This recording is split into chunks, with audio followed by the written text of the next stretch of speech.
টাঙ্গুয়ার হাওর, এই হাওরে যেতে চায় কেন মানুষ তা বুঝলাম গিয়ে।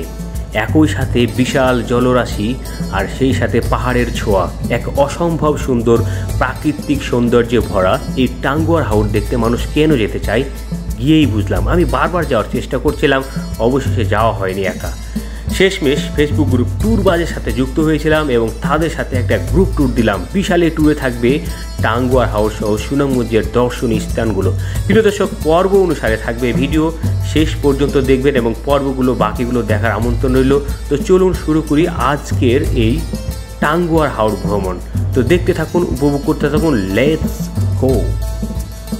আমরা ঢাকা থেকে রওনা হয়েছিলাম রাত প্রায় 11টার দিকে সায়দাবাদ বাস টার্মিনাল থেকে। আমাদের ট্যুরবাস গ্রুপের হোস্ট যারা ছিলেন তারা আমাদেরকে গাইড করছিল এবং কীভাবে যেতে হবে, তারা সাথেই ছিল, আমাদের কোনো টেনশন ছিল না।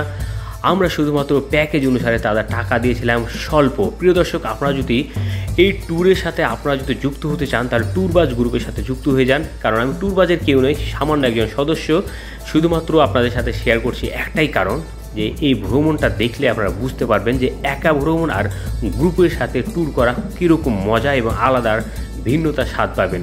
তো আমরা খুব ভোরে প্রায় 5:30টার দিকেই, সূর্য ওঠার অনেক আগেই কিন্তু আমরা চলে গিয়েছিলাম এবং শেষমেশ আমাদের সেই বোটটা অপেক্ষা করছিল নদীতে। তো আমরা গিয়েছিলাম সেই কমলাকান্দা, নেত্রকোনার কমলাকান্দা থেকে আমরা রওনা হলাম সেই জনপ্রিয় স্থান টাঙ্গুয়ার হাওরে।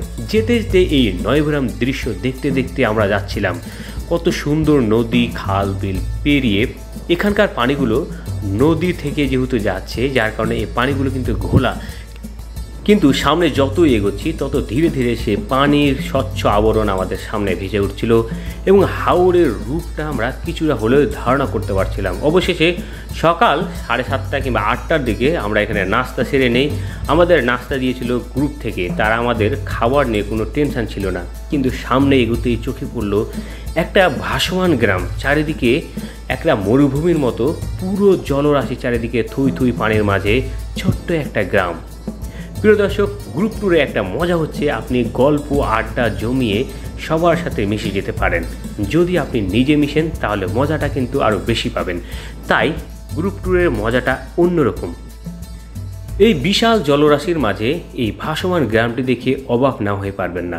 এরকম শত শত গ্রাম এই হাওরের মাঝে ভাসমান রয়েছে।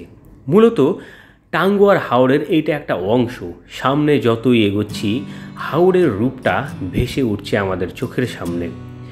কিছু কিছু জায়গায় গিয়ে এতটাই অবাক হবেন যে সেইখানে চোখটা সরাতেই পারবেন না। দেখবেন ভাসমান গ্রামগুলো তাকিয়ে রয়েছে যেন দর্শক হয়ে আমাদের দিকে।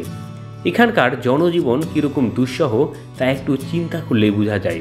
আসলে ভ্রমণ করলে এবং ঘোরাফেরা করলে দেশের পরিস্থিতি কিংবা যেই জায়গায় যাবেন সেখানকার কালচার সম্পর্কে ধারণা পাওয়া যায়। এজন্যে প্রচুর ঘুরতে হবে। আপনি যত ঘুরবেন তত জ্ঞান অন্বেষণ করতে পারবেন, দুনিয়া সম্পর্কে আপনার ধারণা হবে। তাই আপনার যদি টাকা থাকে তাহলে এখনই নেমে পড়ুন ভ্রমণের উদ্দেশ্যে।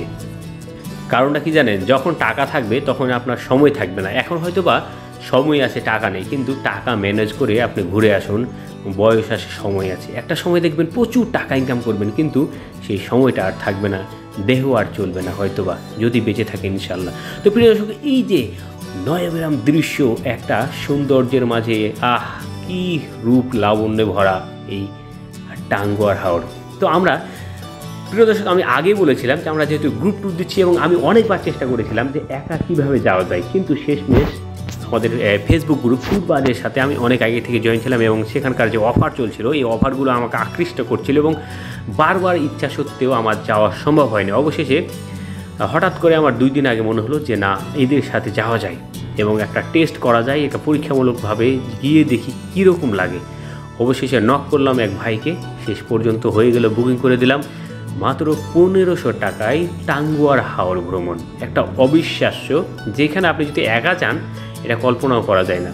তো যাই হোক, এই গ্রুপের সাথে যেতে যেতে খুব মজা লাগছিল, কারণ প্রত্যেকটা মানুষ আলাদা আলাদা জায়গা থেকে এসেছে এবং প্রত্যেকের বাড়ি বিভিন্ন জেলায় এবং বিভিন্ন লোকেশানে। তাই এই মজাটা কিন্তু অন্যরকম। দেখুন কি সুন্দর নয়গ্রাম দৃশ্য, প্রাকৃতিক সৌন্দর্যে ভরা একটা শাপলা বিল। ওয়াও, এবং এই শাপলাগুলো ফুটে রয়েছে একটা গ্রামের পাশেই। সুবহানাল্লাহ। এই গ্রামের মানুষজনগুলোর চলাচলের একমাত্র মাধ্যম হচ্ছে নৌকা। নৌকা ছাড়া এদের কোনো গতি নেই, কারণ যতদিন এই হাওরে পানি থাকবে ততদিন এদের নৌকা দিয়েই চলাচল করতে হবে। তো প্রিয় দর্শক, আপনারা যদি একাও আসতে চান এই হাওরে, আসতে পারবেন। আপনারা বাস যোগে চলে আসবেন সুনামগঞ্জ, এবং সেখান থেকে নৌকা বা ট্রলার বা বোট ভাড়া করে আপনারা হাওর ঘুরতে পারবেন। তবে সেই ক্ষেত্রে আপনার একটু ঝামেলাটা বেশি, তবে বিভিন্ন গ্রুপ ট্যুর দিলে আপনারা কিন্তু সহজে আসতে পারবেন ঝামেলা ছাড়া। তাই আমি সেই ক্ষেত্রে যেহেতু একাই ভ্রমণ করছি একটা গ্রুপের সাথে, তাই আমার কোনো টেনশান নেই, কোনো কিছু নেই। সব কিছু ওরাই ম্যানেজ করেছে এবং তারাই এই বোট এবং সব কিছু তারাই ম্যানেজ করেছে, আমরা শুধু সাথে যাচ্ছি। এবং এই যে প্রাকৃতিক সৌন্দর্য বেষ্টিত হাওরের মধ্যে কিন্তু আমরা প্রবেশ করেছি। দেখুন এখানকার পানিগুলো নীলাভ বর্ণ ধারণ করেছে। এখানে পানিগুলো এতটাই স্বচ্ছ যে সকালবেলা না হয়তো হলে বা নিচের দৃশ্যগুলো দেখাতে পারতাম। মানে নিচের দিকে তাকালে একদম মানে স্বচ্ছ, কিচ্ছুই নেই, ঝকঝকে তকতকে পরিবেশ। কি বলবো আর, যতই সামনে যাচ্ছি একটা আকর্ষণ কাজ করছে যে সামনে আমাদের জন্য কি অপেক্ষা করছে। তো যাই হোক, আমরা যাচ্ছি আর মজা নিচ্ছি। আসলে টাঙ্গুয়ার হাওর নিয়ে মানুষের জনপ্রিয়তা এবং মানুষের উৎসুক ধারণা একটাই কারণ, কি জানেন? মানুষের চাহিদাটা একটাই বেশি, কারণটা হচ্ছে এই হাওরটা এতটাই বিশাল, সেই সাথে এখানকার পানি স্বচ্ছ পানি এবং পাহাড়, মানে পুরো একটা সমুদ্র ফিল আসবে। সেই সাথে উঁচু উঁচু আকাশচুম্বী ভারতের পাহাড়গুলো দেখলে মনটা জুড়িয়ে যায়। তো আমার হচ্ছে পর্ব বাই পর্ব, একটা পার্ট বাই পার্ট আমার এই ভিডিও থাকবে। পরের পর্বগুলো দেখলে আপনারা বুঝতে পারবেন যে আসলে এই জায়গাটা কেন জনপ্রিয় এত বেশি এবং এখানে আসলে কি রয়েছে। দেখুন, এটা হচ্ছে একটা ভাসমান মাছের বাজার, যা শুনলাম নৌকাওয়ালার কাছ থেকে। বোটওয়ালা বলছিল যে এটা হচ্ছে ভাসমান মাছের বাজার, এখানে নৌকাতেই কিন্তু বাজার বসে মাছের, এবং এখান থেকে বিভিন্ন জায়গা থেকে মানুষ যারা বিক্রি করতে আসে এবং কেনাবেচা করে এই জায়গায়। এবং দেখুন প্রত্যেকটা গ্রাম কিন্তু ভাসমান, রাস্তার কোনো যোগাযোগ ব্যবস্থা নাই। তো আমরা সামনে যত এগোচ্ছি বিভিন্ন চিত্র আমাদের চোখের সামনে ফুটে উঠছে।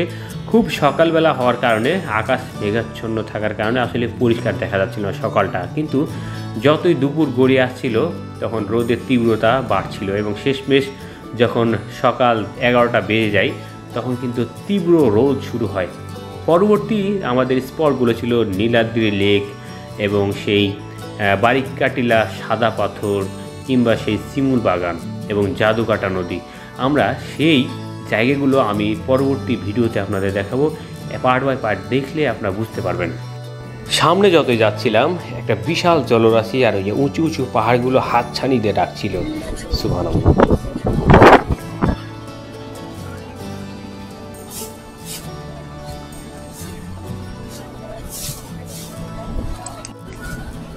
এখন আছি সেই টাঙ্গুয়ার হাওরে, আর সামনে যে ওয়াচ টাওয়ার যাচ্ছি না, আমরা ওয়াচ টাওয়ারে যাচ্ছি এবং ওইদিকে রয়েছে নীলাদ্রি লেক। সামনে গেলে সেই দৃশ্যটা দেখে ফেলবো। এটা হচ্ছে মূলত হাওরের একটা অংশ, আর এইদিকে দেখা যাচ্ছে দেখুন কি উঁচু উঁচু পাহাড়। এটা সবগুলো উঁচু পাহাড়গুলো মূলত ইন্ডিয়ার ভিতরে, আর সব পানিগুলো আমাদের বাংলাদেশের ভিতরে। যখন দেশ ভাগ করে ইংরেজরা তখন কিন্তু এই কাজটা ঠিক করে নেয়। যাই হোক, মজার ছড়াই বলছিলাম, কিন্তু বাস্তবে এটাই যে পুরো পাহাড় যেসব দেখা যায় এখান থেকে, সবগুলো পাহাড় কিন্তু ইন্ডিয়ার ভিতরে। মানে অবাক হলেও সত্যি, এটাই বাস্তব। যাই হোক, অবশেষে শুরু হলো ফটোশ্যুট আর ভিডিও করার পালা। সামনে যত এগোচ্ছে হাত ছাড়িয়ে দেখছে পাহাড়গুলো। ইনি হচ্ছে আমাদের হোস্ট সাহেব এবং এই যে এক ভাই নৌকার সামনে ছিল। অসম্ভব সুন্দর না? এই দৃশ্যটা কিন্তু সত্যি চমৎকার, আমার খুব ভালো লাগছিল। এই ভাইয়ের নাম হচ্ছে সজীব। তো আমরা সামনে এগোচ্ছিলাম আর এই চমৎকার এই দৃশ্যগুলো দেখছিলাম। তা আমাদের গন্তব্য হচ্ছে প্রথমে ওয়াচ টাওয়ার দেখব। ওয়াচ টাওয়ার থেকে দেখা হয়ে গেলে এরপর সেখানে গোসল টোসল করে সবাই চলে যাব আমরা নীলাদ্রি লেক, সেখানে বিরতি, এবং সেখান থেকেই আমরা আবার ঢাকায় ব্যাক করব এবং মূলত আমাদের গন্তব্য সেটাই। তো চলছিল সেই ফটোশ্যুটের কাহিনী। তো আরেক ভাই এই তো সেই মানে পুরা সালমান খান স্টাইল দিচ্ছিল, বাহ অসাধারণ। তো ভাইয়ের নাম আসলে আমি ভুলে গেছি। যাই হোক, আমাদের একজন ভাই খুব মানে সবাইকে বিনোদন দেওয়ার চেষ্টা করছিল এবং খোশ গল্প ভালোই চলছিল। তার সাথে আমার কথা হয়েছে অনেক, খুব ভালো লাগছিল এবং অবশেষে চলে গেলাম আমরা যেখানে ওয়াচ টাওয়ার রয়েছে সেইখানে যেতে গেলে আবার এখান থেকে নাকি এই ছোট ছোট এই নৌকাগুলোতে যেতে হবে। মানে কি একটা অবস্থা, মানে এই পুরো আমাদের বোটটা চাইলে কিন্তু ওই যে ওয়াচটাও দেখা যাচ্ছে ওখানে কিন্তু যেতে পারতো, আবার ওখান দিয়ে আসলাম আমরা, কিন্তু সেইখানে গেলে নাকি এই ছোট ছোট ট্রলারগুলোতে যেতে হবে। মানে কি একটা অদ্ভুত নিয়ম রে ভাই, আমি তো পুরাই অবাক, এটা কি করে সম্ভব। তো যাই হোক, কিছু করার নেই, এখানকার সিস্টেম এটাই, এবং এরা এটা বানিয়ে দিয়েছে এরকম সিস্টেমটা যে বড় বড় বোটগুলো এখানে আসবে এবং সেই বোটগুলো এখানে দাঁড়ালে ছোট ছোট ট্রলারগুলো বিভিন্ন গন্তব্যে এরা ঘুরে ঘুরে দেখাবে। কিন্তু চাইলে কিন্তু বড় বোটগুলো দেখাতে পারে, কিন্তু এখানকার সিস্টেমটা এরকম যে ওরা যেতে পারবে না, মানে ওরা চাইলেও যেতে পারবে না। সে আসলে কিছু করার ছিল না, অবশেষে কি আর করা, আমরা তো আর চাইলেও যেতে পারছি না। এটাই সেই টাঙ্গুয়ার হাওর। আর আমরা আছি অনেকজন এই যে ছোট একটা বোটে, আর আমরা যে মূল বোটটাতে আসছিলাম ওই বোটটা হচ্ছে ছেড়ে দিয়েছে আমাদের। এখন আমরা যাচ্ছি ওয়াচ টাওয়ার, এবং ওয়াচ টাওয়ার থেকে কিছু আশপাশটা দৃশ্যগুলো ঘুরে কিন্তু আবার আমরা যে বোটে আসছিলাম সেই বোটে যাব, এবং সেখান থেকে বিভিন্ন লোকেশনে আমরা ছুটে যাব। এই যে উঁচু উঁচু পাহাড়গুলো দেখছেন মূলত সেই হাওরের সাথেই কিন্তু, অর্থাৎ টাঙ্গুয়ার যে হাওর রয়েছে হাওরের সাথে উঁচু উঁচু পাহাড়গুলো, এবং সেগুলো কিন্তু পুরোটাই ইন্ডিয়ার ভিতরে। আর বাংলাদেশের ভিতরে কিন্তু কিছু নেই, শুধু ফাঁকা এই ডুবন্ত গ্রাম, এই ডুবন্ত গ্রাম ছাড়া কিছু নেই। আর আসলে ছোট ছোট নৌকা যেগুলো তো বিভিন্ন জায়গা থেকে মানুষ ঘুরতে আসে।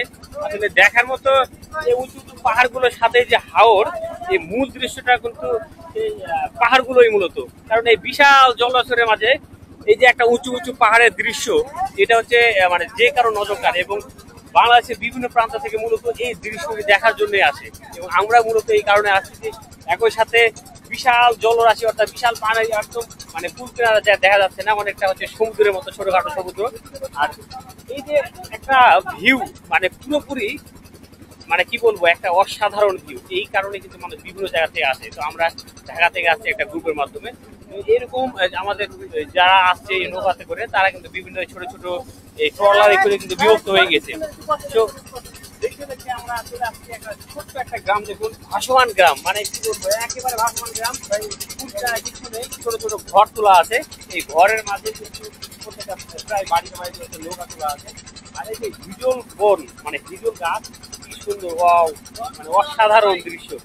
পুরোপুরি পানির অর্ধেক কিন্তু ডুবে আছে গাছগুলো, কিন্তু ডুবে থাকা অবস্থাতেই কিন্তু সেগুলো কিন্তু টিকে রয়েছে। অর্থাৎ এই গাছগুলো এমন ভাবে আল্লাহ তৈরি করেছে পানির মধ্যে। তো অবশেষে আমরা সেই ওয়াচ টাওয়ারের সামনে আসলাম। এখান থেকে কিন্তু ওয়াচ টাওয়ার থেকে মোটামুটি একটা আইডিয়া পাওয়া যায়, আশপাশটা পুরোপুরি দেখা যায়। তবে আরেকটা জিনিস বলে রাখি, মূলত এইখানে মানুষ মানে লাভ ঝাপ করতে আসে এবং গোসল করতে আসে, এই গাছগুলো থেকে উঠে গাছ থেকে লাভ দেয়। আর এই পানিগুলো কিন্তু খুবই স্বচ্ছ। তো আমি হচ্ছে সবার ছবি তুলে দিচ্ছিলাম, ভিডিও করছিলাম, এবং আমি নিজে ভিডিও করছিলাম, যার কারণে আমি আসলে নামি নাই পানিতে, এবং সবাই কিন্তু দৌড়ঝাঁপ লাভ ঝাঁপের উপর ব্যস্ত ছিল। আমার খুব ইচ্ছা করছিল, কিন্তু শেষমেশ আমার মনটা টানলো না। যাই হোক, পরবর্তী কোনো দিন যদি যাই তাহলে কিন্তু আমি উপর থেকে লাভ দেব।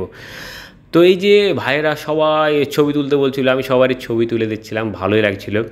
আর আরেকটা কথা বলে রাখি, এই মূলত এটা হচ্ছে ওয়াচ টাওয়ার। আসলে ওয়াচ টাওয়ার থেকে দেখার কিছুই সেরকম নেই, নামে মাত্র ওয়াচ টাওয়ার। এবং আমি আগেই বলেছিলাম যে যেখানে বোটগুলো দাঁড়ায় সেখান থেকে এই ছোটো ছোটো ট্রলারগুলো তো নিয়ে আসে, একটা মানে আমার মতো একটা ধোঁকাবাজির মতো সিস্টেম। মানে এখানকার ছোটো ছোটো ট্রলারগুলো না এসে সরাসরি বোটগুলো আসলে পারতো।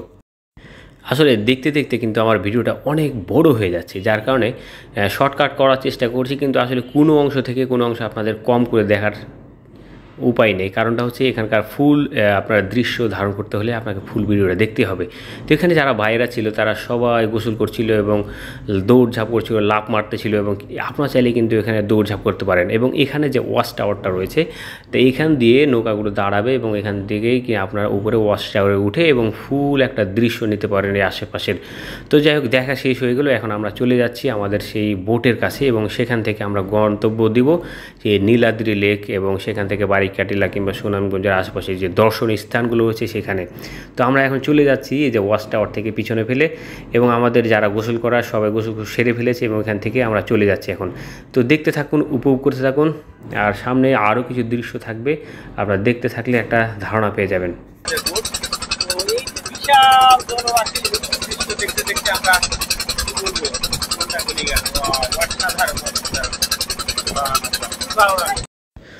যাই হোক, আমরা এখন চলে যাচ্ছি আমাদের বোটের উদ্দেশ্যে, যেখানে আমার বোটটি দাঁড়িয়ে রয়েছে এবং সেখান থেকে যাব। মূলত এটাই হচ্ছে হাওড়ের মেন জায়গা এবং এখান থেকে সেই উঁচু উঁচু পাহাড়গুলো এখান থেকে দেখা যায়। আর আমার সাথে যারা ছিল তারা হচ্ছে বিভিন্ন জায়গায় বিভিন্ন ছোটো ছোটো বোটগুলোতে ঘুরতে গেছে এবং এক বোটে জায়গা হয়নি, যার কারণে বিভিন্ন বোটে তারা শেয়ার হয়ে বিভিন্ন জায়গায় ছুটে গিয়েছে এবং সবাই আমরা এখন একসাথে একটা টাইম দেওয়া হয়েছে, সেই টাইম অনুযায়ী আমরা সেই আমাদের লক্ষ্যে পৌঁছে যাচ্ছি এবং পরবর্তীতে সেখান থেকে বাকি জায়গাগুলো ঘুরবো। প্রিয় দর্শক, সে বাকি পর্বগুলো দেখার আমন্ত্রণ রইল। আসলে নৌকার পানি থেকে বা কতটুকুই বা দেখার ছিল, কিন্তু আপনাদের সাধ্যমতো দেখার চেষ্টা করছি। আর ভালো লাগলে অবশ্যই সাবস্ক্রাইব করুন এবং বেল বাটন প্রেস করে রাখুন পরবর্তী ভিডিও দেখার জন্য। তবে অবশ্যই হ্যাঁ, বাকি জায়গাগুলো অবশ্যই অনেক সুন্দর এবং বাকিগুলো জায়গাগুলো দেখলে আপনারা চোখ ফেরাতে পারবেন। তো আমাদের এই যে সেই বোট দাঁড়িয়ে রয়েছে এবং বোটের কাছে যাচ্ছি আমরা। তো যেতে যেতে অনেক কথা হলো এবং কীভাবে আসবেন সেটাও মোটামুটি ধারণা দিয়ে দিলাম। আর খরচ সবচেয়ে আমরা কম খরচে এসেছিলাম, মাত্র 1500 টাকা দিয়ে একটা গ্রুপ ট্যুরে। ট্যুরবাজ গ্রুপ ফেসবুকে লিখলেই আপনারা পেয়ে যাবেন। এই গ্রুপের আরেকটা ইনফরমেশন দেয়, এই গ্রুপ থেকে কিন্তু পুরো বাংলাদেশের পর্যটন স্পটগুলোতে নিয়ে যায়, অর্থাৎ অল্প খরচে আপনি যেখানে একাই যেতে পারবেন না সেখানে এই গ্রুপ ট্যুরের মাধ্যমে আপনার সেই দর্শনীয় স্থানগুলো, জনপ্রিয় স্থানগুলো দেখতে পারেন। Thank you so much for watching. Thank you.